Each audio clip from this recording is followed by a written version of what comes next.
ukafanya hovyo hovyo, unamkosea Mungu. Lakini unafanya kazi ya mwalimu wa kanisani iwe ngumu, na unafanya kazi ya mwalimu wa shuleni iwe ngumu. Lakini tukumbushane tu kwamba wewe ndio umeweka msingi. Wewe ndio umeweka msingi, mzazi. Yaani ukitaka mtoto wako awe wa aina fulani, ni wewe ndio unafanya. Mwalimu yeye anakwenda tu kuchochea kile ulichokiweka wewe. Bwana Yesu asifiwe. Mwalimu anakwenda kuchochea kile ulichokiweka wewe. Na wataalamu katika masuala ya malezi wanasema kuanzia tumboni wewe unaanza kutengeneza mtoto wako kuanzia tumboni. Nini unasema kwa mtoto akiwa ndani? Nini unamnenea? Nini unamsemea? Nini unamtamkia? Lakini pia unaishije? Unajua ukiwa mtu wa kisirani, ukiwa na mtu wa fujo, mtu wa hasira wakati kiumbe kiko ndani, unasababisha kiumbe kiwe hivyo hivyo pia. Kisirani, fujo. Kwa hiyo unaanza kulea wakati ujauzito. Unaanza kutengeneza. Hapo mwalimu hayupo kanisani, wala mwalimu wa shuleni hayupo. Lakini wewe unaanza kutamka, unaanza kusema. Bwana Yesu asifiwe sana. Haleluya. Na anapotoka anaingia mwaka wa kwanza mpaka miaka 7, uko naye wewe nyumbani. Hajaenda shule.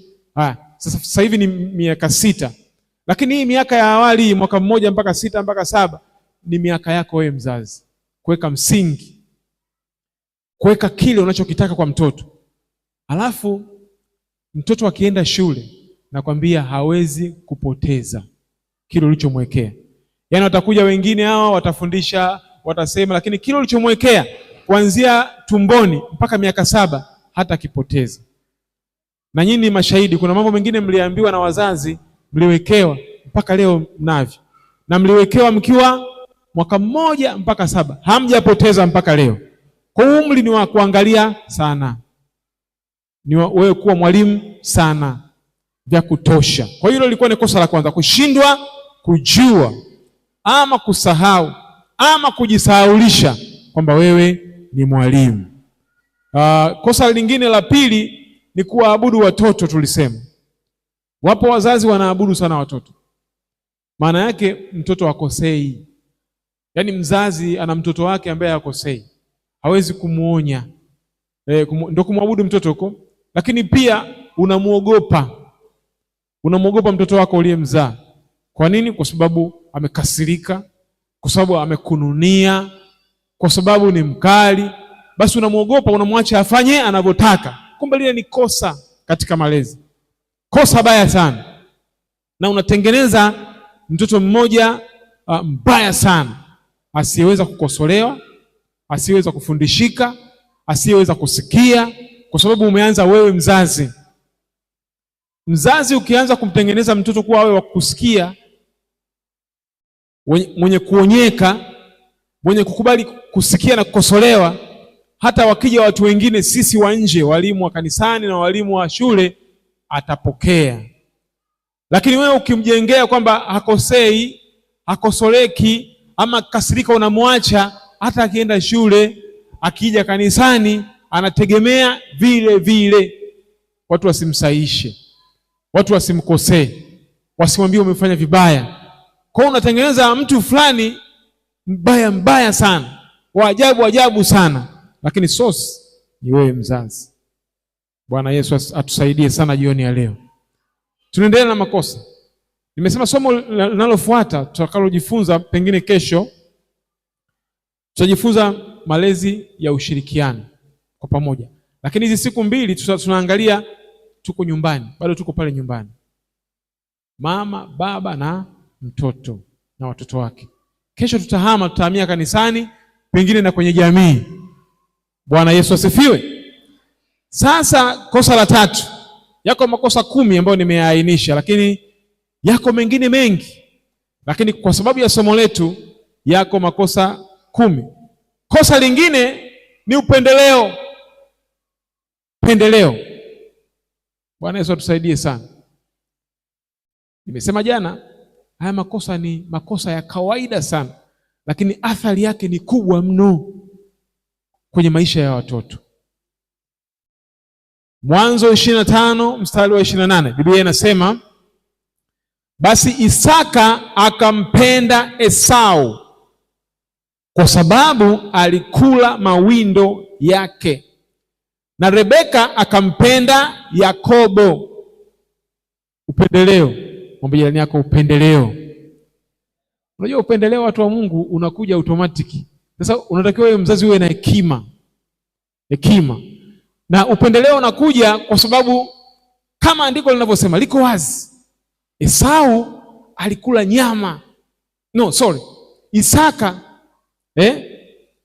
alikula nyama za Esau mwanaye. Lakini Rebeka alimpenda Yakobo. Kwa nini? Kwa sababu Yakobo alikuwa ni Doto, si ndio? Doto alikuwa anakaa nyumbani na mama, anatumwa na mama nyumbani.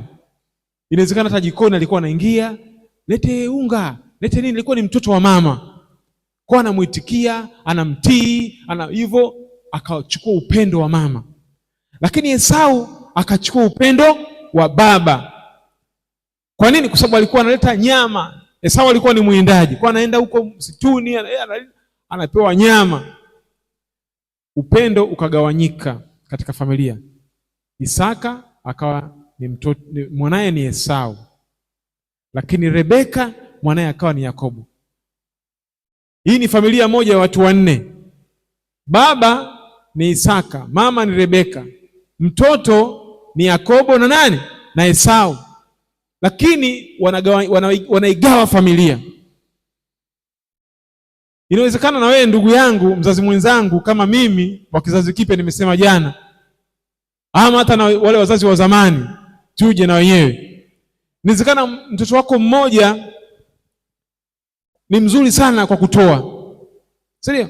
Anakupa fedha, anakupa hivi na hivi, ana tabia nzuri ya mvuto, unampenda. Anakupa nyama kama Esau, unampenda. Na inawezekana Yakobo yeye akawa ni mtu ambaye labda hana pesa, hana nini, yuko namna fulani, ukaachana naye. Lakini jioni ya leo tunataka tutazame kwamba kujifunza upendeleo si sawasawa kwenye familia za watu waliookoka, watu walioamini. Huwezi kufundisha kumcha Mungu kama utaugawa upendo wako kwa watoto. Lazima uwe na hekima. Mzazi unapaswa kuwa na hekima namna ya kuwahendo ama kuwachukulia watoto wako, namna ya kuwalea. Usionyeshe wazi kabisa kwamba mimi nampenda huyu, mimi simpendi huyu. Tena wengine wanasema kabisa mimi wewe sikupendi. Ni mbaya sana. Madhara yake ni makubwa sana. Tumeona tu hapa kwenye familia hii ya Isaka. Mambo yaliyotokea kwenye familia ya Isaka yalikuwa ni magumu sana. Chuki iliyoibuka hapa ilikuwa ni chuki ya kuweza kuuana. Esau anamtafuta mdogo wake Yakobo amuue. Kwa nini? Kwa sababu baadaye, unajua upendo una mambo mazito sana. Upendo na upendeleo wa mtu fulani, mtoto fulani na sio mtoto fulani ni mbaya sana. Unaweza ukafika eneo mpaka ukaamua kufanya vitu vikubwa kwa mtoto mmoja ambao vinaumiza mtoto mwingine. Bwana Yesu atusaidie sana. Vikaleta uharibifu mkubwa. Unajua kibiblia na katika mpango wa Mungu, Yakobo ilikuwa ni lazima abarikiwe, na alibarikiwa na Mungu, na ilikuwa ni mpango wa Mungu Yakobo abarikiwe kibiblia kabisa.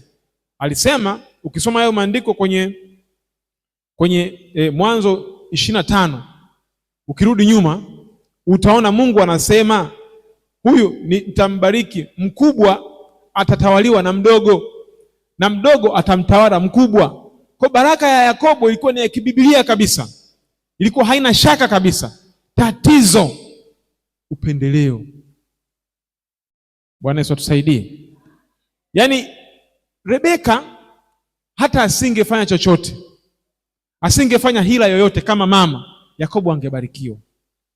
Lakini kwa sababu ya upendeleo na kuona kipenzi changu Yakobo, mwanangu Yakobo ni kipenzi, ngoja nifanye namna abarikiwe na baba yake. Kwa sababu baba alisema, Esau nitengenezee chakula kizuri ili nikubariki kabla sijafa. Siku zake zilikuwa zimekaribia. Mama akasikia. Sasa kwa sababu ya upendeleo akawahi kumwambia mwanae kipenzi Yakobo, Bwana, umemsikia baba yako anataka kumbariki Esau.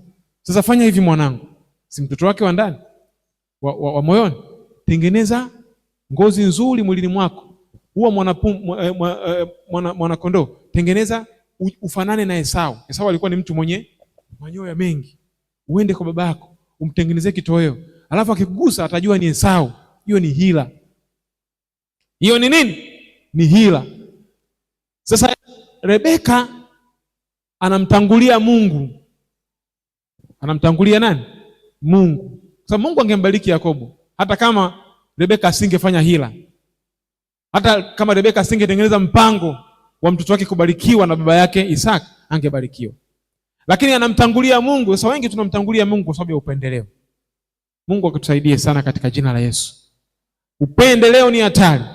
Na hapa tunaona madhara yake. Esau hakuwa mtu wa Mungu tena. Ndio huyu anaitwa Edomu. Akawa ni baba wa Waedomu, watu wasiomjua Mungu kabisa. Na hata Esau baadaye akaoa mataifa. Hakumpenda Mungu kabisa. Kwa nini? Uchungu. Sasa tunataka kujifunza kutengeneza watoto wacha Mungu. Sasa mtoto mcha Mungu anaweza akaharibiwa na akaharibikiwa kwa sababu ya upendeleo wako. Kwa sababu kama Mungu wenyewe ni Mungu wa upendeleo namna hii, mimi simtaki. Kama baba amenifanyia hivi, mimi simtaki Mungu wake. Kama mama amefanya, mimi simtaki. Mambo yakaanza kuvurugika. Esau akawa ni adui hata taifa la Israeli. Lakini ni ajabu sana. Akawa ni hatari hata kwa taifa la Israeli. Mwambie jirani yako, upendeleo ni hatari kwa watoto. Watreat vizuri, wote waweke sawa. Lakini ni ngumu kwa sababu unajua mambo haya, lakini muombe Roho Mtakatifu akusaidie. Inawezekana. Jifiche. Usijionyeshe. Jifiche kabisa. Ni chuki inaweza kutengeneza chuki. Hebu tuangalie. Na yule mtu anaye dispense akaonesha. Ingawaje ni maandishi mengine ni madogo. Hatari ya upendeleo. Upendeleo huleta chuki kwenye familia. Hata Yusufu kwenye notes zangu pale. Nasema Yusufu, Mwanzo 27:41. Yusufu alitaka kuuawa kwa sababu ya kaka zake waliona anapendwa zaidi na baba. Huleta chuki, huleta uchungu, huleta mauaji. Mwanzo 37:19 anasema, wakasemezana wao kwa wao, tazama yule bwana ndoto anakuja, twende tukamuue na kumtupa katika birika mojawapo, nasi tutasema mnyama mkali amemla, kisha tutaona zitakuwaje ndoto zake. Hii iliendelea. Isaka alimpenda Esau. Yakobo akapendwa na Rebeka. Lakini na yeye Yakobo akaendeleza tatizo lile la baba yake. Umeona? Kwa sababu Yakobo si ndio alikuja kumzaa Yusufu. Alizaa wana 12. Yusufu akawa ni mmoja wapo. Naye akarudia kosa lile. Akampenda zaidi Yusufu. Na kaka zake wakaingia chuki mpaka wakataka kumuua. Umeona? 2, familia inaweza kusambaa. Madhara mengine ya chuki, ya upendeleo. Unaweza ukapoteza watoto wako hivyo wakasambaa. Huyo akasema kama jumba lenyewe ndio hili la upendeleo, mama anapendelea, baba anapendelea, mimi naondoka. Unakuta familia inasambaa. Familia inasambaa. Lakini inaweza isisambae kwa physically, lakini ikasambaa kimawazo. Mle ndani mnakuta mawazo hayako sawa. Mnasema ili mnapanga havipangiki. Baba unaita watoto mpange vitu havipangiki. Unasema ngoja apange na mwanae anayempenda, mwanae anayemtaka, wapange wote.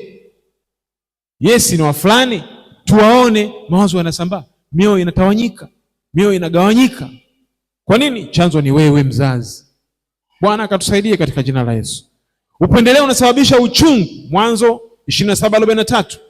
Baada ya Isaka kumbariki Yakobo kwa hila ya mama yake, mama akafanya hila, mtoto akabarikiwa.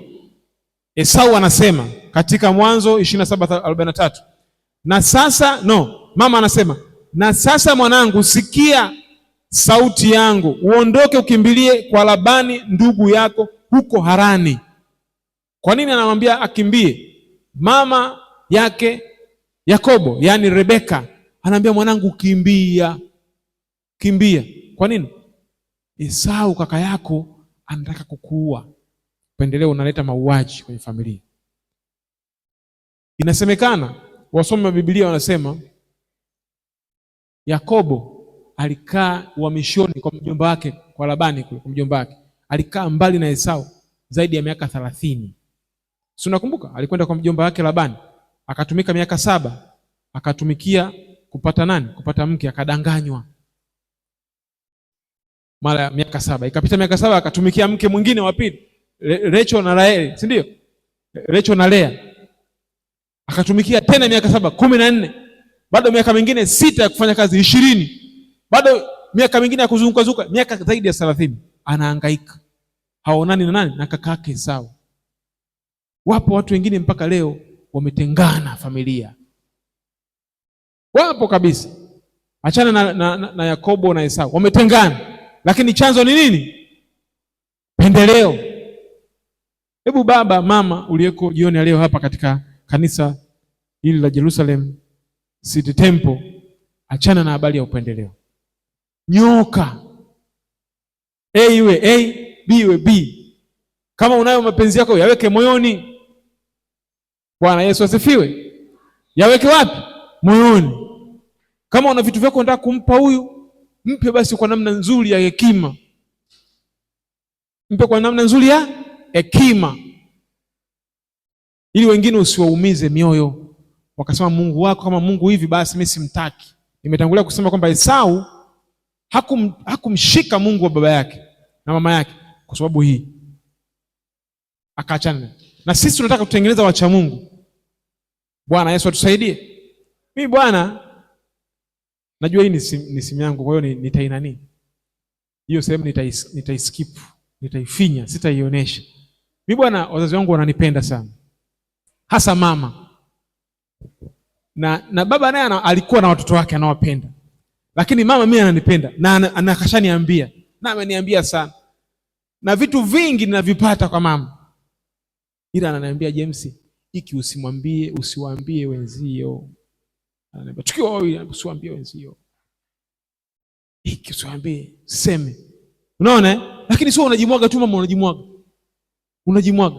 Vingine anasema hiki mwanangu nimekupa hiki, lakini najua ukimwambia mkeo atawaambia wifi zake, alafu itakuwa mbaya. Kwa hiki ni chako, yani tumia na mkeo, lakini ukimwambia mkeo wako ana wifi zake watamwambia, alafu hiki mimi ni changu, nimekupa wewe. Si unanielewa? Nimekupa wewe, sijui mtu mwingine ujue wewe na mimi. Ni upendeleo, lakini anafanya kwa nini? Kwa hekima. Na mimi najua kabisa hiki ni nini? Cha upendeleo. Anatafuta nini? Anatafuta kutosambaratisha familia. Wala wakijua huyu anafaidika sana na mama, unafikiri nini kitatokea? Itakuwa shida, si ndio? Kwa sababu nao ni watoto, wangependa nao wapate. Na baba naye alikuwa hivyo na mtoto wake. Sijui ni upi, lakini mimi najua. Unakuta wanaitana chemba. Mbona wamekaa sana ndani? Unajua mambo yanaendelea. Lakini kwa sababu hujui, moyo wako unakuwa vizuri tu. Akitoka mwenzio nje unaambia vipi bwana? Anambia sawa bwana, nilikuwa na mzee kidogo na mazungumzo. Haya. Hujui. Mioyo inakuwa safi. Sasa unaonesha, utaua watoto. Mwambie jirani yako utaua watoto. Achana nao kabisa, usiwaoneshe. Hatari ya watoto wanaona hawapendwi. Ziko hatari 3. Watoto wanaona hawapendwi. 1, wanashindwa kuabudu. Kisa nini? Uchungu moyoni. 2, utamani kuondoka nyumbani. Nenda kawaoji wale watoto wa mitaani wengi. Wale street children wale. Wengi waliondoka kwa sababu walikosa upendo. Walikosa love and affection. Walikosa kupendwa na wazazi. Kumbe nyumbani sio sehemu salama ya kukaa. Mimi sipendi bwana, anapendwa fulani. Kidogo kidogo bangi, kidogo kidogo vinywaji, kidogo kidogo visungula, siwezi kuna visungula, vipombe fulani vya bei rahisi. Mtoto hana hela, anakimbia kile kisungula cha 1000, 2000, anaanza. Unafikiri mtoto amekuja analala, kumbe amekunywa kisungula. Siku ya 3 anakula, anaondoka nyumbani. Uchungu. 3, wanatembea na uchungu kama Esau. Wakitembea na uchungu kama Esau wanajikataa. Alafu unajua kujikataa, wanasema ni highest stage of stress. Kujikataa, yaani kujikataa ni ngazi ya juu sana ya kuchanganyikiwa. Kwa mtu aliyejikataa anafanya chochote. Anaweza akawa mwizi, akawa jambazi, akawa katili, akawa hovyo. Kwa unakuta umetengeneza katili, umetengeneza jambazi, umetengeneza mtu ambaye hajafaa. Esau baada ya pale alijikataa. Alijikataa. Soma Biblia vizuri. Wakati Yakobo huyo ambaye anapendwa, anataka kuoa, mama yake anasemaje? Mama anayempenda, moyo wangu usije ukafa mwanangu akioa wa mataifa. Biblia inasema, kasome Mwanzo 25. Yeye anampenda mwanae, hataki aoe wa mataifa. Anasema moyo wangu tufanye namna mwanetu apate mke, Yakobo apate mke. Lakini vipi kuhusu Esau? Wakamwacha tu ajiolevi anavyotoka. Yaani akaoa mataifa kwa hivyo. Ni mbaya. Bwana Yesu atusaidie sana. Yaani walifikia point hapa hata Esau aoe mataifa, asioe mataifa, yaani haijalishi kwao. Ni hatari sana. Alafu akijua ni mbaya sana. Ni mbaya sana. Bwana Yesu atusaidie jioni ya leo. Uende ukasome nyumbani kwa sababu ya muda hatuna. Mwanzo 27. Soma yote uone. Pale kuna hadithi ya uchungu ya Esau. Hadithi ya uchungu ya Esau. Mimi nimeita hadithi ya uchungu ya Esau. Kwa nini? Ilisababishwa na nini? Upendeleo. Hadithi ya uchungu ya Esau. Twende kosa la 4. Kusifia mtoto kupita kiasi katika malezi. Kusifia mtoto kupita kiasi. Nimesema kwamba katika hali ya kawaida watoto ni watu wa kukosea. Yaani stage aliyoko mtoto ni stage ya kukosea. Hata wataalamu wa mambo ya watoto, masuala ya malezi, wanasema mtoto anakosea sana kila wakati. Yaani ndio nani yake, ndio hatua yake, ndio stage yake, ndio ukurasa wake. Lakini wazazi wengine hawataki kukubali hilo. Wanasifia tu mtoto, mwanangu mimi hakosei, mwanangu anaweza. Hawa ni wazazi wanaopenda bila kuwa na macho. Yaani unapenda kama kipofu, unakuwa kama kipofu, unampenda mtoto kupitiliza mpaka unaamini kwamba hakosei, afanye makosa, sasa unaamua tu kumsifia mara zote. Sasa sifa zilizokupita kiasi ni mbaya sana kwa watoto. Watoto hawana uwezo kama sisi wa kuhimili mikiki ya sifa. Wewe una akili sana. Wewe bwana mzuri sana. Wewe bwana uko vizuri. Wewe bwana uko shapu hivi. Hawawezi. Umefanya vizuri sana. Umeimba vizuri sana. Umefaulu vizuri sana. Sawa. Sisemi tusiwasifie watoto. Sisemi tusiwainue. Na hata moja ya mambo ambayo tutazungumza baadaye ni kuwainua watoto, ni kuwasifia. Lakini ninachozungumzia hapa ni sifa zilizopitiliza. Sifa zilizopitiliza zinatengeneza mtoto ajione yeye ni mtoto special, mtoto maalum. Ndio madhara yake. Anajiona ni mtoto maalum, ni mtoto wa kipekee. Alafu akikutana na mwalimu shuleni, akikutana na mwalimu kanisani, anamwambia umekosea, kwake inakuwa ni surprise. Kwamba mimi nimekosea vipi? Yaani haamini kama anaweza akakosea. Chanzo ni nini? Ni mzazi. Umemsifia sana. Umemsifia sana. Haamini. Lakini pia madhara mengine, mtoto namna hii ni mgumu sana kujifunza, hata kusikiliza. Kwa sababu anaamini yeye yuko perfect, yuko sawa sawa. Mwalimu anayofundisha yeye anaweza kaendelea na mambo yake mengine, yuko vizuri. Anaweza mtoto akawa anapata 100. Msifie kawaida, usimsifie sana. 100. Anaweza kawa hata pia anakuwa wa kwanza kabisa darasani. Msifie, lakini usimsifie kupita kiasi. Ukimsifia kupita kiasi, atakuwa tena asikilizi mwalimu, hata kanisani asikilizi mahubiri, anajiona yeye yuko sawa. Unajua ile kusifiwa iliyopitiliza kwa watoto, anaona basi kila mtu hajui zaidi yake yeye. Hata mchungaji akihubiri anaona mchungaji pia hajui zaidi yake yeye. Mwalimu darasani kule shule hajui zaidi yake yeye, kwa sababu mzazi ushamsifia sana. Bwana Yesu atusaidie sana. Punguza. Toa sifa za kawaida zenye kuinua tu, zenye kumfanya ajiamini. Mwanangu umefanya vizuri. Lakini sifa zilizopitiliza pia zinafanya mtoto asimtegemee Mungu. Asimtegemee Mungu. Msifie kwa kiwango cha kusema kwamba umefanya vizuri, Mungu amekusaidia. Umekuwa wa kwanza mwanangu, kweli Mungu yupo. Mungu wako amefanya. Lakini unamsifia tu, wala Mungu haumtaji.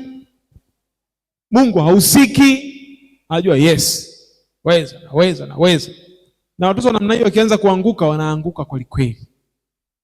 Nashangaa max zinaanza kuwa ndogo.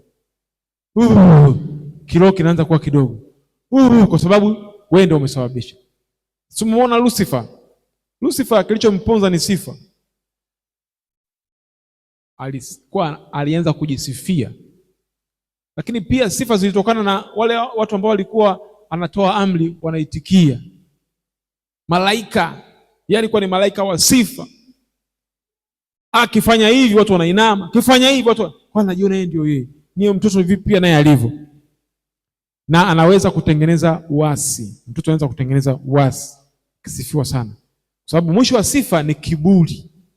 Mwisho wa sifa ni jeuri. Na watoto mimi nimeshawaona wengi sana. Huwa hawaonyeki. Kwa sababu ya sifa. Sasa tufanye nini? Uwe na kiasi.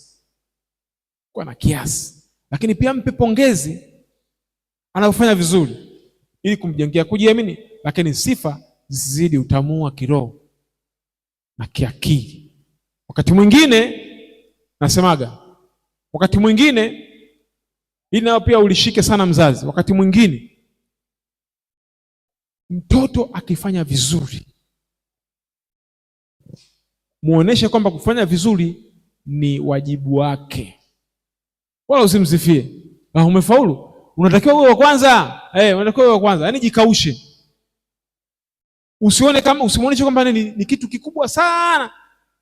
Ama amepata vizuri sana, basi ikaonekana kama vizuri sana. Ni wajibu wako mtoto kufaulu. Sasa mara zote kitu kishakuwa wajibu, huwezi kusifiwa tena. Si ndio kazi yako? Si ni wajibu wako? Ni kama baba kuleta chakula nyumbani, utamsifia?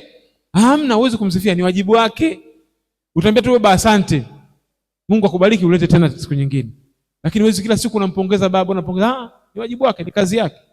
Kwa mtoto pia kumcontrol na kiburi, kumcontrol na jeuri, muoneshe kwamba ni wajibu wako kufanya vizuri. Mwanangu umefanya vizuri, safi sana, uendelee hivyo. Sio mzazi unapotea. Yaani unapotea, anakupoteza mtoto. Unachanganyikiwa. Kwamba anajua yeye ni maalum. Mimi ni special, ni maalum. Si maalum. Jambo lingine, kosa lingine ni adhabu za kikatili. Nimeweka picha pale. Mtu wa display akiweka utaona. Nimejaribu kutafuta picha kadhaa. Adhabu za kikatili.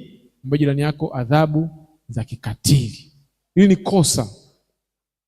Adhabu za kikatili. Kwenye picha pale utaona kuna mtoto kafungiwa pale ndani. Kafungiwa ndani. Hilo ni kosa la 5 kwenye makosa ambayo nimeorodhesha. Amefungiwa ndani. Biblia imesema usimnyime mtoto wako mapigo. Kwa mapigo ataelevuka.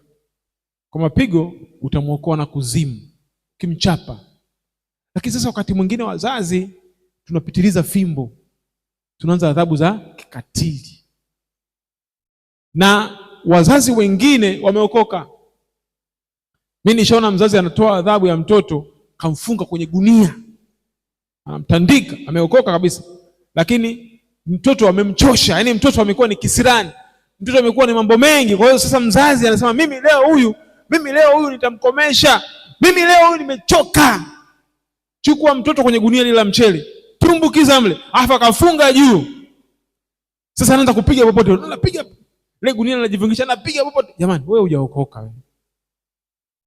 Hasira hiyo imepitiliza. Punguza. Jamani, hakuna kosa, yani sawa, makosa yapo. Mtoto anaweza kufanya makosa makubwa ya kukukwaza sana, lakini kwa mwangalifu. Hivi wewe ungepigwa kwenye gunia kama vile, ungefika kama hivyo ulivyo? Sasa hapo wazazi wengine wanafanya hivyo. Mbona jirani yako ni mbaya? Usifanye hivyo. Adhabu za kikatili. Sawa? Baya sana. Unamfungia ndani. Mwingine anamfungia, sema mimi wewe nishakuchoka sasa. Leo wewe mimi nakufungia, unamfungia ndani, buu.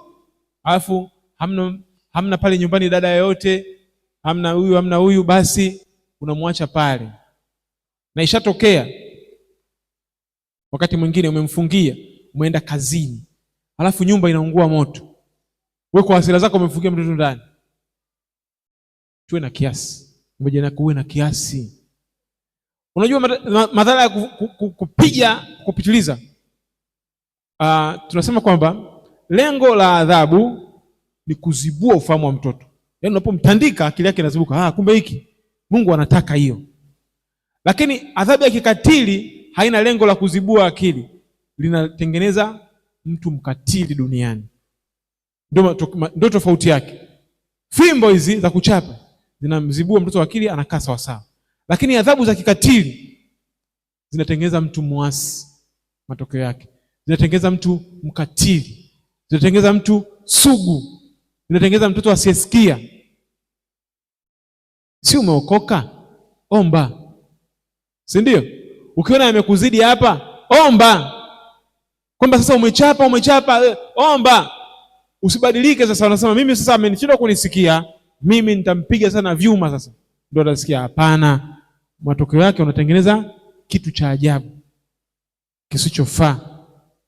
Wakati mwingine fimbo zinafikia mahali pake. Unasema sasa familia tuombe. Hili sasa ni la kuliombea. Maana hasikii huyu. Tufunge na kuomba. Bwana atafanya. Haleluya, haleluya. Haleluya, haleluya. Usifikiri tu basi utapiga mambo mengine. Yesu anasema hayawezekani isipokuwa kwa kufunga na kuomba. Omba basi. Si umeokoka? Si mzazi uliokoka? Omba. Bwana Yesu atusaidie jioni ya leo. Bwana Yesu atusaidie jioni ya leo. Uwe na kiasi. Hebu tupite kwa haraka.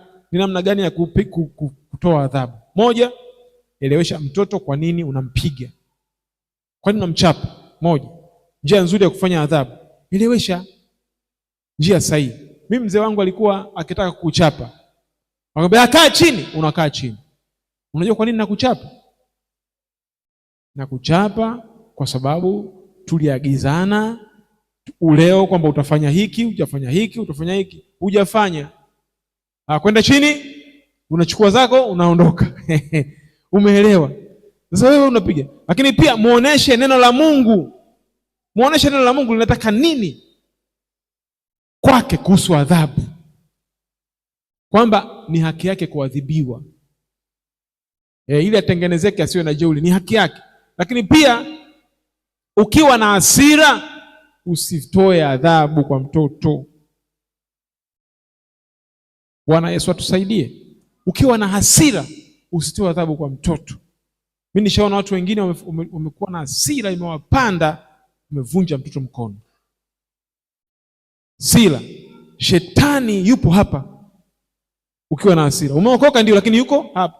Asema huyu namtafuta, lakini namkosa. Ila kwenye hii issue ya mtoto nitampata. Nasubiri hasira ikimpanda na mimi nachochea hapo.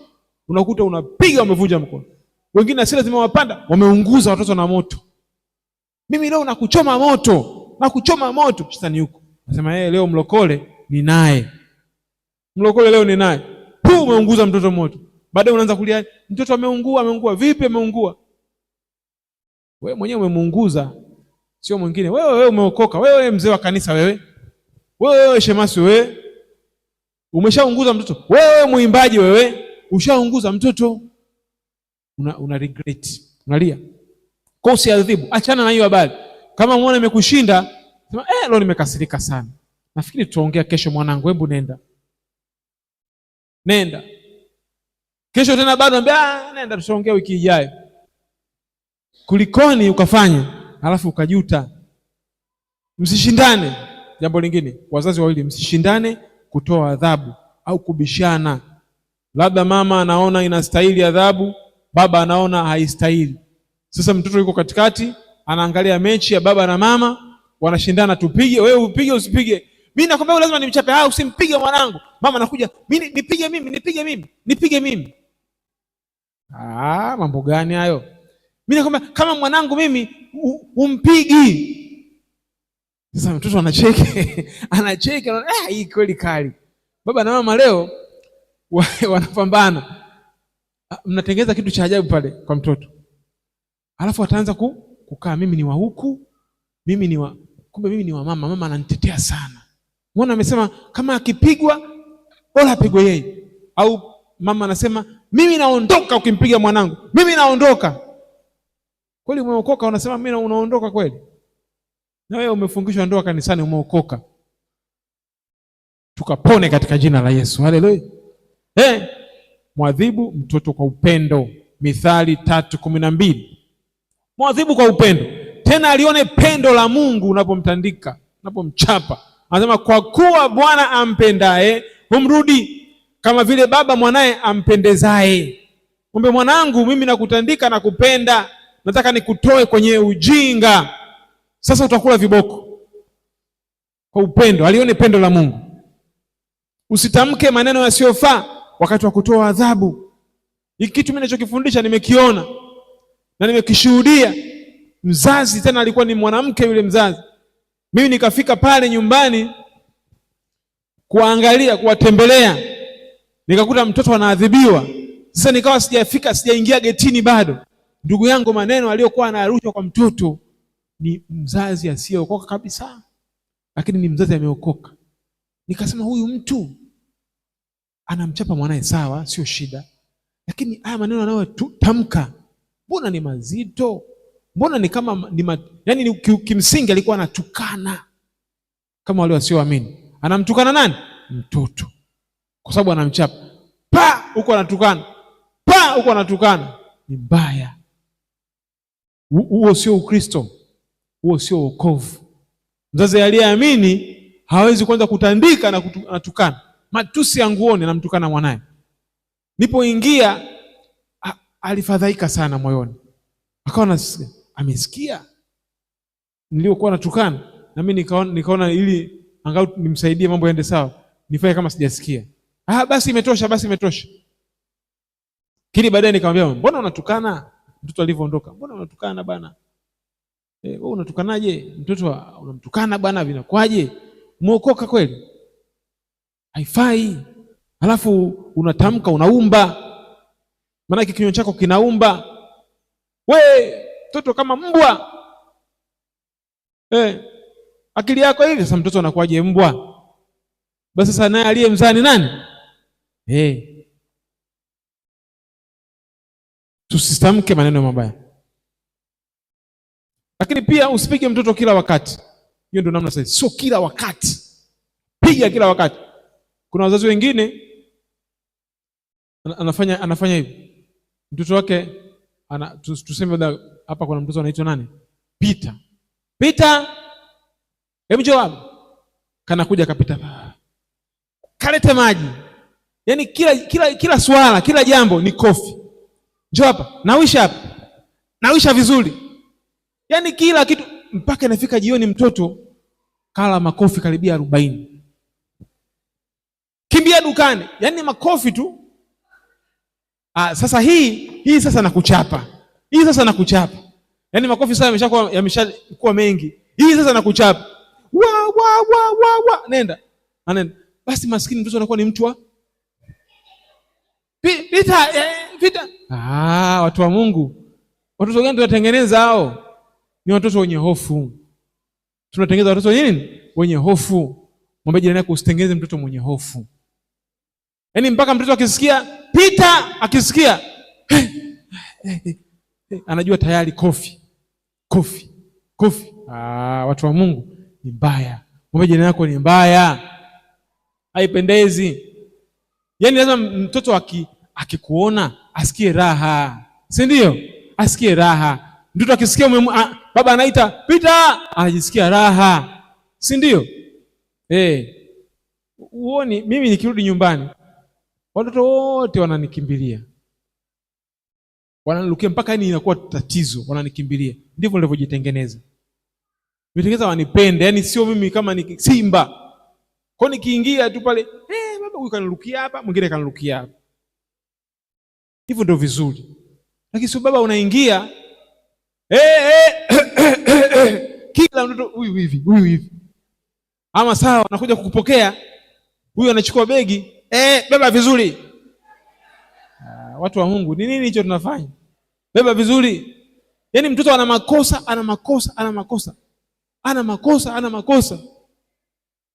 Sasa mtoto unajua kila wakati akiwa anakula makofi ama anakula vibao anatengeneza kutojiamini, ndio saikolojia inavyosema.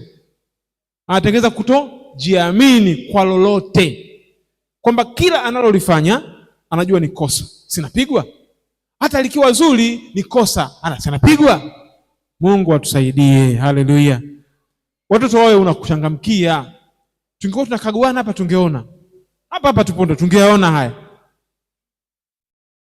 Baba fulani hapa labda kwa mfano na guess tu, najaribu kukisia. Leo tuseme kuna baba hapa anaitwa baba nikipatia itakuwa vizuri. Labda kuna baba Joyce. Nimekosea. Nikipatia watu wangefurahia. Na kuna baba Joyce hapa, tukisema tumkague, ungeona namna anavyorudi nyumbani kwake, namna anavyotuma watoto wake, namna anavyoita, ungeona. Vitoto vinakuwa vyoga. Hata vikija kanisani ni vyoga. Tetemeka. Vimepotezewa confidence. Mungu atusaidie. Amen. Kosa la 6. Nataka tumalize, afu kesho tuingie somo lingine. Leo hili tumalize kabisa. Kukosa ibada ya nyumbani. Hiyo ndio kosa. Tunataka tutengeneze wacha Mungu, tuwe na ibada za nyumbani.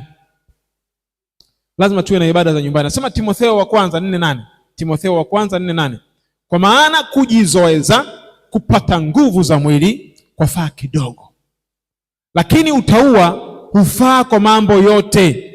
Yaani unayo ahadi ya uzima wa sasa na ya ule utakaokuwako baadaye. Mtume Paulo anamwambia mchungaji Timotheo hapa, anamwambia kwa maana kujizoeza kupata nguvu za mwili kwafaa kidogo. Anazungumza mazoea. Ukitaka kitu ukifanya vizuri, lazima ujipe muda wa kukizoea. Sisi tunataka tuwafundishe watoto wetu wawe wacha Mungu, wawe watumishi wa Mungu, ni sharti tuwazoeshe. Mtume Paulo anasema kwa maana kujizoeza kupata nguvu za mwili kwafaa kidogo. Kufanya mazoezi na kujizoeza. Sasa hatuwezi kutengeneza watu wa Mungu ghafla. Lazima tuwazoeshe. Yaani maanake tukitaka kitu kiingie kwenye damu, kiingie moyoni, kiwe sehemu ya maisha ya mtoto, ni lazima tumzoeshe. Iwe part, wanasema wazungu, part and parcel ya maisha ya huyo mtoto. Iwe ni culture. Yaani iwe ni utamaduni wa mtoto kuabudu, kumcha Mungu, lazima tumzoeshe. Bwana Yesu asifiwe sana. Madaktari wanasema, ukitaka mtu azoee tabia fulani nzuri, madaktari hao wa medical doctors na pia madaktari wa saikolojia wanasema, ukitaka mwanadamu akipate kitu kiwe sehemu ya maisha yake, mpe wiki 3 mpaka 4. Yaani siku 21 mpaka 30. Unamrudia anakifanya bila kuacha, kila siku anakifanya kwa siku 30 ama siku 21. Hicho kitu kinakuwa ni sehemu ya maisha ya huyo mtu, kiwe kizuri ama kiwe kibaya. Kama ukitaka mimi nizoee kula labda vitu fulani vichungu, Alafu baadaye vile vichungu visiwe tatizo kwangu. Nikivirudia kwa wiki 3 mpaka mwezi nitakuwa nakula tu. Inakuwa easy. Haya, mfano ambao utauelewa vizuri kirahisi. Walevi hao. Ukitaka mtu aanze awe kuwa mlevi, anywe kila siku 21 mpaka 30 atakuwa mlevi wa kutupa. Si ndio? Ukitaka pia madaktari wanasema ukitaka mtu aache pombe, mzuie siku 21 mpaka 30 atakuwa ameacha. Hao ni madaktari. Ingawaje sisi watu wa Mungu tuliokoka tunasema inawezekana kwa siku moja. Bwana Yesu asifiwe sana. Ukikubali, ukatii, ukaombewa, ukabadilika, inawezekana. Lakini kwa madaktari wa kawaida wanasema siku 21 mpaka 30 ukimzoesha tabia yote mbaya mazuri anaipata. Sasa katika mambo ya kimungu, point yangu ni hii. Katika mambo ya kimungu tukitaka watoto wetu wazoe haya mambo ya kumcha Mungu yawe sehemu ya maisha yao, ni lazima tuwazoeze ibada kila siku.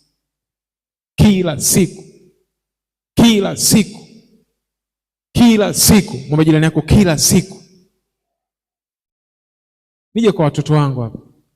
Watoto wao wataniambia ukweli. Watoto wazuri, Bwana Yesu asifiwe.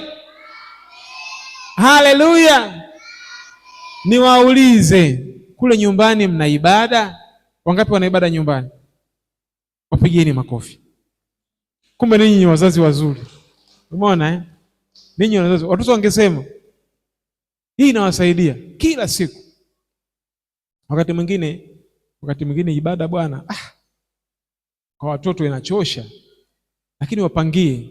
Tena usifanyage wewe, ni wewe usifanye.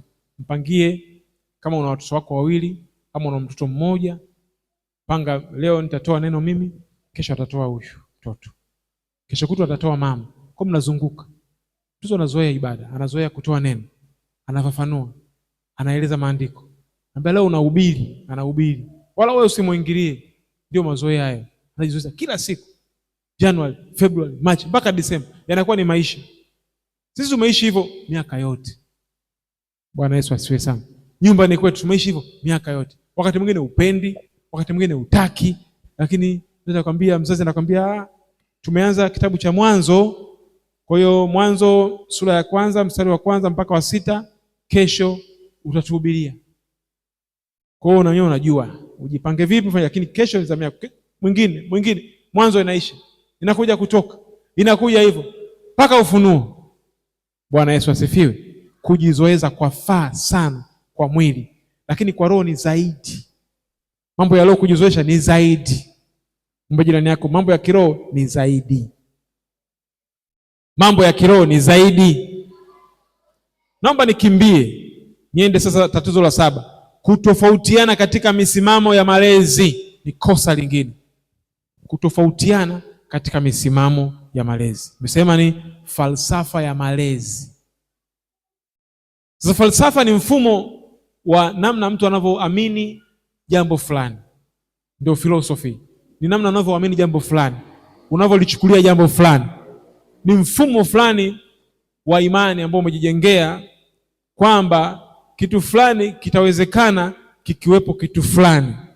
Kitu fulani hakitawezekana kisipokuwepo kitu fulani. Falsafa ni mwongozo tu wa maisha ambao wewe pengine umekulia huko kulingana na utamaduni, mila na desturi, ukakizoea, ukakiamini, ikawa ni falsafa ya maisha yako. Ni itikadi. Mungu atusaidie. Lakini hizi itikadi na falsafa sio msingi wa malezi. Msingi wa malezi ni katika njia impasayo. Tumeona jana Mithali 22:6. Mithali 22 mstari wa 6. Mlee mtoto katika njia impasayo, naye hata iacha hata atakapokuwa mzee. Hiyo ndio falsafa yetu. Sasa hapo watu tumelelewa katika maisha mbalimbali, familia, koo mbalimbali. Tuna namna tunavyofikiri.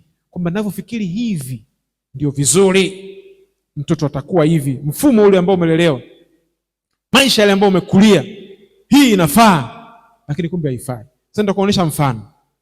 Na mtu ananipa anza kuonesha. Mfano ni falsafa za imani yako inakuonesha hivyo. Sio imani ya kimungu ya Biblia, ni imani zako tu kulingana na ulivyolelewa. Umejengeka hivyo. Inasema mama anaamini kwenye kuchapa viboko. Mtoto achapwe ndio anyoke. Baba hataki kusikia watoto wake wanachapa, ni ugomvi. Mmetofautiana. Mtalea hapo watu wa Mungu? Hamwezi kulea. Maanake mama anaamini lazima tuchape, baba anaamini haiwezekani, mimi usinichapie watoto wangu, tutakosana. Mfano mwingine, baba anaamini kwenye kuwapa pesa watoto nyingi. Watoto wakienda shule, bwana wape pesa, wape pesa bwana. Mama hataki kusikia hivyo, usiwape pesa watoto, unawaharibu. Mmetofautiana nini? Misimamo. Mama anaamini kufundisha watoto kazi za nyumbani. Mwanangu wa kiume, wa kike, wote tufundishe kazi za nyumbani, waoshe vyombo, wafue nguo, tuwafundishe hao watoto wakuwe namna hiyo. Baba anasema watoto wangu sitaki washike chochote, mfanyakazi yupo. Mmetofautiana nini? Falsafa ya malezi. Bwana Mungu atusaidie sana. Kuna kulea hapo ni pagumu. Alafu hii misimamo hii, hizi falsafa ama hizi itikadi zinakuwa wazi kwa watoto, na watoto wanajua kabisa kwamba mimi babangu akija hapa akinikuta naosha vyombo, moto utawaka, mama lazima atafokewa. Mtoto wa kike huyo anajua. Ama baba akija akinikuta mimi niko jikoni hapa, itakuwa vibaya. Kwa mtoto anajengeka vibaya, watoto wanajengeka vibaya, wanakuwa hawafai. Kwa nini watoto, wazazi wamepishana? Tusipishane. Bwana Yesu asifiwe sana. Tunapooana na Mungu akatujalia kuwa na watoto, lazima tukubaliane msimamo upi, kwa msimamo upi tutalea watoto wetu. Msimamo huo ni huu mmoja. Bwana Yesu asifiwe sana. Kwa msimamo upi tutalea watoto, ili watoto wakakue katika njia impasayo Bwana. Yesu atusaidie sana. Tukipishana mambo yanakuwa magumu. Twende 8 ili tumalize. Kuacha mtoto ajiunge na ushirika tofauti na unapoabudu wewe. Hili pia ni tatizo. Kuacha watoto wasali popote, wajiunge na ushirika tofauti na unaposali wewe. Na hapa mimi nazungumzia watoto ambao wako chini ya uwezo wa kufanya maamuzi. Wako chini ya uwezo wa kufanya maamuzi. Sasa kisheria, sheria ni chini ya miaka 18. Hawa watoto katika hali ya kawaida bado hawana uwezo wa kufanya maamuzi yoyote. Yawe ya shule, ya kujichagulia shule, yawe ya anasafiri kwenda wapi, hata kwenye kuabudu pia bado mzazi una nafasi ya kumcontrol mtoto kwamba wewe, nilipo mimi ninaposali mimi utasali. Tunaelewana watu wa Mungu? Ninaposali mimi utafanyaje? Utasali. Sasa mimi nimeuliza swali. Kwenye tafsiri ya malezi tumesema kuna utunzaji, ulinzi na ufundishaji. Mtoto mdogo kama huyu miaka 2, 3, miaka 7, 8, 9, 10, pengine 15, tayari ana uhuru. Hayupo unaposali wewe, hayupo unapoabudu wewe. Utamfundishaje? Jambo la kwanza. La pili, utamlindaje?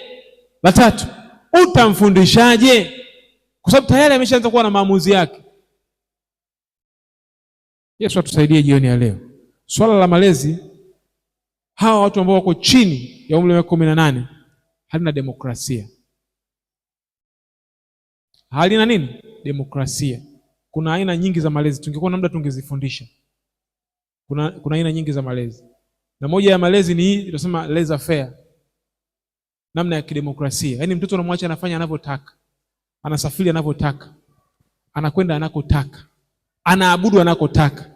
Sasa ikishafika swala la ibada, hakuna demokrasia. Bwana Yesu asifiwe sana. Hakikisha kwamba uko naye mpaka atakapofikia umri fulani ambao unaona anaweza akajitegemea. Hata akipata mafundisho ya ajabu ajabu atakuwa amelindwa, lakini hawa bado hawawezi kujilinda na mafundisho yasiyofaa. Bwana Yesu asifiwe sana. Hiyo ni kosa. 9, kushindwa kutambua mafanikio ya watoto. Ndio maana nikasema baadaye mbele nitasema sio tu kumsifia ni kosa. Sasa hapa tunapaswa sasa kumsifia, manake usishindwe kutambua mafanikio ya mtoto, hilo ni kosa. Appreciate, wazungu wanasema. You have to appreciate the success of your son and daughter. Appreciate, kubali, mwanangu you did well. Oh, mwanangu umefanya vizuri. This is wow. This is wonderful. Mpongeze, si ndio? Kwa kumjengea confidence. Appreciate.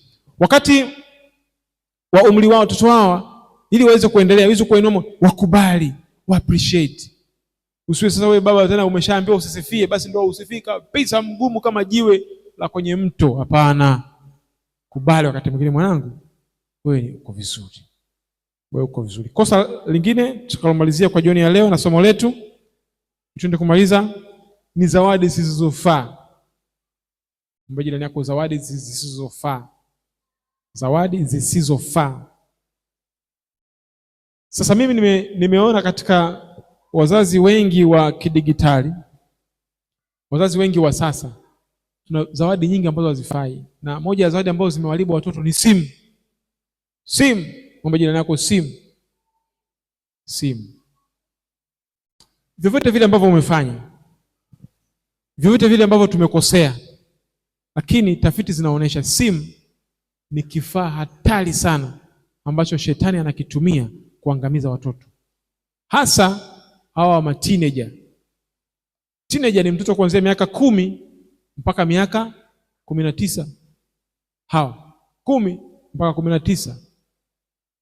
Kuna vitu ambavyo mtoto asipokuwa na simu hawezi kuingia kwenye mtego, lakini akiwa na simu ni rahisi sana kuingia kwenye mtego. Kuna watu wabaya kabisa ambao mtoto asingekuwa na simu asingempata, lakini kwa sababu ana simu na namba yake amempata kirahisi. Lakini mtoto hana fedha ya kununua simu, ila wewe umefanyaje? Ndio umempa, tena kwa mapenzi mema. Mwanangu mimi bwana niwasiliane naye, unajua anakwenda shuleni huko, anakwenda mbali, alafu anakosa nini. Siku hizi kuna mtego umeingia mwingine. Walimu wao wa shule hizi za shule zetu hizi za kisasa wanatuma masomo kwenye simu. Masomo kwenye simu, sijui na nini.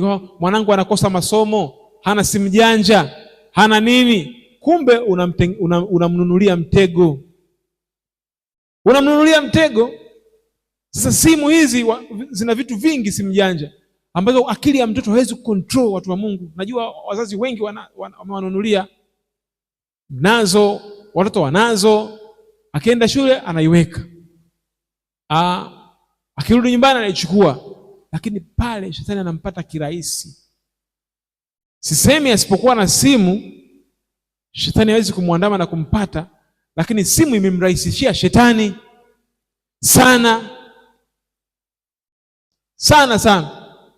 Sasa mimi nikafungua simu ya kijana wangu mmoja, miaka 14, miaka 14, yeah. 14 no, 13 ilikuwa, 13. Simu janja. Akaniachia. Miaka 13 akaniachia. Nilivyoona nikasema kweli mimi nimezeeka. Vitu vya ajabu. Form 1. Sema baby vipi? Umemnunulia simu janja? Baby vipi? Simu ile. Mimi ndo nimeshika, ndo baba tena nimeshika. Akaendelea mbele yule binti, ni mwenzie nafikiri wa form 1. Katuma na picha. Unanionaje hapo? Kile kibinti kimejipiga picha. Ndio nikaona kidogo nizimie. Akasema Mungu nitie nguvu. Mungu wangu. Mimi nikajifanyia tathmini. Nimeshika simu wakati nimeingia chuo mwaka wa kwanza. Ndio nashika simu. Tena ya torch. Ile na torch hapa ni Motorola. Ndio nimeanza kujua simu. Mtu mzima kaweza chuo naingia. Ile Motorola ile ni kubwa. Nalia ndio nashika.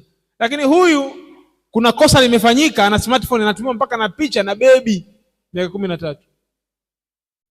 Huyu akifika miaka 18 huyu sikakongoloka huyu.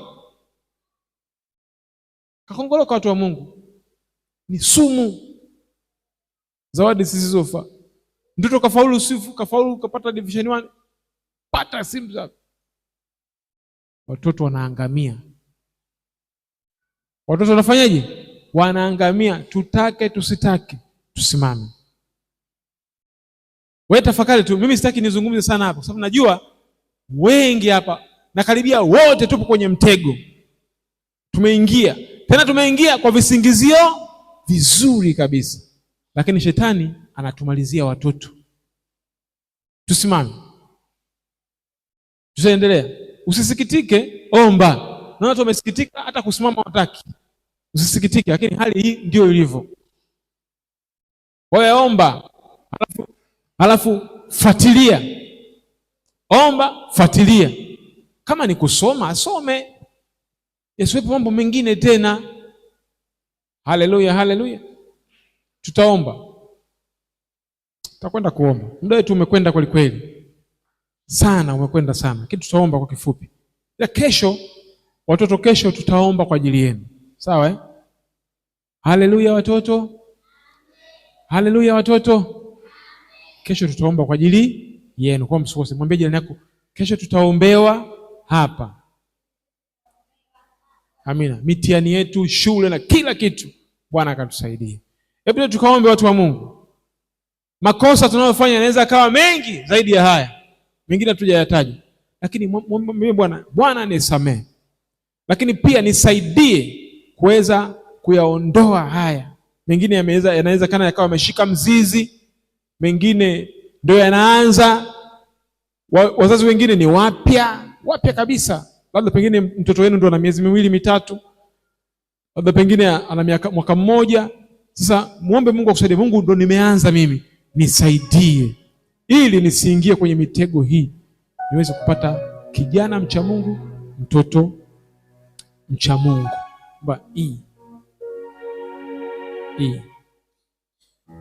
Amina. Mwambie Bwana, ninakupenda kuzidi pia. Nakupenda unisaidie. Nakupenda uniokoe. Nakupenda unitakase. Nakupenda niweze kulea. Asante. Oh, nampenda Yesu. Oh, nampenda Yesu. Oh, nampenda Yesu. Alinipenda kwanza, imba nampenda Yesu. Oh, nampenda, nampenda Yesu. Oh, nampenda, nampenda Yesu. Oh, nampenda, alinipenda kwanza, alinipenda kwanza. Mara moja nyingine mwisho, nampenda Yesu. Oh, tuimbe watoto, nampenda. Watoto twampenda Yesu. Oh, nampenda, nampenda Yesu. Oh, nampenda, alinipenda kwanza, alinipenda kwanza. Baba, katika jina la Yesu Kristo tumekusikia. Asante kwa neema ya kipekee. Asante kwa ulinzi wako. Asante kwa neema yako. Asante kwa kuzungumza pamoja na sisi. Ninawaleta Bwana watu wako mikononi mwako, wazazi na walezi mikononi mwako. Jioni ya leo Mfalme, umezungumza na maisha yetu, umezungumza na fahamu zetu, umezungumza Bwana na watoto pia, umezungumza na kina mama, umezungumza na kina baba. Tusaidie Bwana, tusaidie Mfalme katika yale ambayo tumeyasikia, yale makosa ambayo tumekuwa tukiyafanya katika malezi. Ukatusamehe Bwana, ukatutakase Mfalme. Pengine tumeweza kwenda mbali sana na mengine ndio kwanza naanza. Tusaidie Bwana Mfalme kuweza kuyaondosha katika maisha yetu. Tusaidie Bwana kuweza kuyafuta katika maisha yetu, ili kusudi Mfalme tukawe na kizazi kinachokupendeza wewe, tukawe na kizazi chenye kukuabudu wewe, tukawe na kizazi chenye kukupenda wewe, katika jina la Yesu Kristo. Bwana tusaidie. Bwana msaidie mama yule, Bwana msaidie mtoto yule, Bwana msaidie kijana yule akakuone wewe. katika jina la Yesu Kristo. Mfalme, tunakuhitaji Bwana, tunakuhitaji ukaguse familia zetu, ukaguse familia ile Bwana, ukaguse familia ile Mfalme, katika malezi. Wapo wazazi wengine wamepishana, wapo wazazi wengine hawaelewani, wapo wazazi wengine wana mtazamo tofauti, wapo wazazi wengine ni kuvutana na kuvutana. Katika jina la Yesu jioni ya leo ukalete amani, katika jina la Yesu jioni ya leo ukalete umoja wa malezi, katika jina la Yesu Kristo. Wapo wazazi wengine wamekwenda mbali na kweli yako, hawataki kupatana. Bwana ukawasaidie katika jina la Yesu Kristo. Pigie Bwana Yesu makofi. Karibu mchungaji.